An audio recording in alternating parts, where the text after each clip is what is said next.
درخت کو جب دیمک چاٹتی ہے نا تو اینڈ پہ پتہ چلتا ہے جب درخت گرتا ہے. دیکھیں پاکستان پہ خاص اللہ کا کرم ہے, ہر بندہ کھا رہا ہے. بقول عمران خان صاحب کے ہم کرائے کے قاتل تھے, ہم امریکہ کی غلامی کرتے تھے, اس کے اگینسٹ ہمیں معاوضہ ملتا تھا ڈالرز کی شکل میں. تو ضیاء کا دور بڑا خوشحال تھا, حالانکہ کوئی ترقی نہیں ہوئی اس دور کے اندر. پاکستان میں پاورٹی سرکل سے باہر نکلنے کا واحد ذریعہ اب تعلیم رہ گئی ہے. اس کا جیک لگتا ہے نا, یورپ امریکہ میں چلا جائے اعلیٰ تعلیم کے لیے, وہاں سے ریمیٹنس اس ملک کو بھیجے. اس ملک میں اب عام بچوں کے لیے کوئی نوکریاں نہیں ہیں. یقین کریں پی ایچ ڈی بچے اور بچیاں 30 ہزار کی نوکریاں کر رہی ہیں. باقی آپ گورنمنٹ سے, اسٹیبلشمنٹ سے, پولیٹیشین سے کوئی امید نہ رکھیں. اچھا سر, ابھی ذکر کیا چونکہ آپ نے واصف صاحب کا, تو ایک ان کا جملہ ہم سنتے ہیں کہ پاکستان نور ہے اور نور کو زوال نہیں ہے. اب لیکن میں فلسفیکلی آپ سے پوچھنا چاہ رہا ہوں کہ قوموں کا رائز اینڈ فال ہوتا ہے.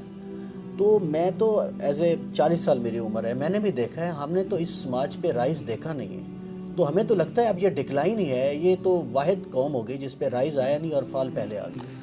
جی دیکھیں یہ سارے جذباتی جملے ہیں, ہم اس میں بلیو نہیں کرتے.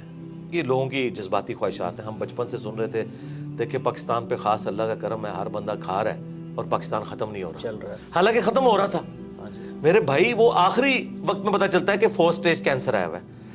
درخت کو جب دیمک چاٹتی ہے نا تو اینڈ پہ پتہ چلتا ہے جب درخت گرتا ہے.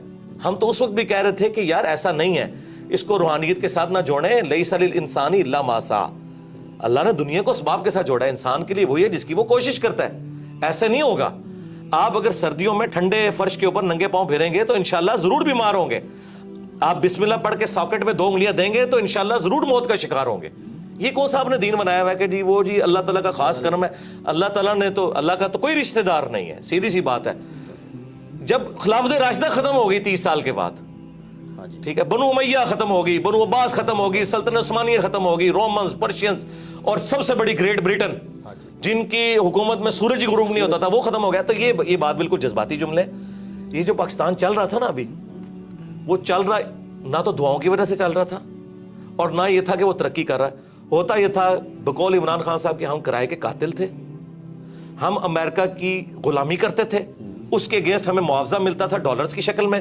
تو ضیاء کا دور بڑا خوشحال تھا, حالانکہ کوئی ترقی نہیں ہوئی اس دور کے اندر. ہمیں باہر سے مل رہا تھا, بلکہ ہمیں یہ بیساکھیاں لگائی گئی ہیں. مشرف کے دور میں کہتے ہیں جی دیکھیں جی 10 سال تک 60 پہ رہا ڈالر. وہ اس لیے نہیں رہا کہ مشرف نے کوئی یہاں فیکٹریاں لگا دی ہیں یا کچھ کنٹریبیوٹ کیا اس نیشن کو. جی ڈالر, آج بھی سرکار ڈالر آ جائیں تو دیکھیں ملک دوبارہ خوشحال ہو جائے گا. لیکن میں یہ کہتا ہوں اللہ نہ کرے کہ اب اس طرح کے ڈالرز آئیں. ہمیں ایک بار اس بستی میں گریں گے پھر اٹھیں گے اگر اٹھنا چاہیں گے, نہیں تو ضروری نہیں ہے. سارے بچے جوانی کی عمر کو پہنچ کے یا بڑھاپے کو نہیں فوت ہوتے, بعض بچپن میں بھی فوت ہو جاتے ہیں. یہ جذباتی باتیں ہیں کہ رائز ہم نے دیکھا نہیں ہے. تو کیا سارے بچے رائز تک پہنچتے ہیں؟ ہماری دعا ہے کہ اچھائی ہو. جرمنی دیکھیں تباہ ہو گیا تھا ورلڈ وار 2 کے اندر. تو آج دنیا میں جرمنی اور جاپان کے مقابلے میں کوئی ملک ہے مجھے بتائیں؟ تو دیکھ لیں وہاں پہ فوجیں اس لیول کی نہیں ہے, پھر بھی لوگ رات کو بڑے آرام سے سوتے ہیں. بس آخری سوال ہے سر, نوجوان جو ہیں اس ملک کے وہی وارث ہیں اور وہی تعداد میں سب سے زیادہ ہیں. بس ان کو ذرا مخاطب کر کے, سیاست, معیشت, معاشرت سب تباہ ہے, تو ہمارا مخاطب تو وہی ہے, وہی کچھ کر سکتے ہیں. جی نوجوانوں کو میں یہ ریکویسٹ کروں گا کہ آپ لوگ جو ہے نا اپنی تعلیم کے اوپر توجہ دیں. پاکستان میں پاورٹی سرکل سے باہر نکلنے کا واحد ذریعہ اب تعلیم رہ گئی ہے.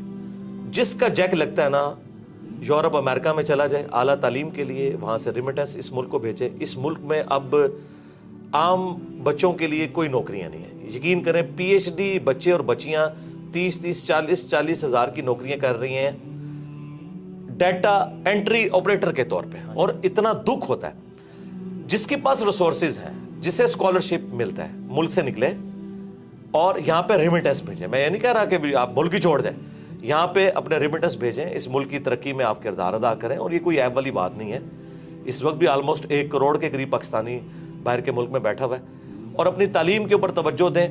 اور اگر کسی کے والدین کا کوئی کاروبار ہے تو تعلیم کے ساتھ اس کاروبار میں بیٹھنے میں کوئی آر محسوس نہ کریں. یقین کریں کتنے ان پڑھ لوگ ہیں جنہوں نے ہزاروں پڑھے لکھے نوجوانوں کو جابز دی ہوئی ہیں. آپ اپنے سرکمسٹانسز کو دیکھ کے نا جو بیسٹ پرفارم کر سکتے ہیں کریں, محنت سے جی نہ چرائیں.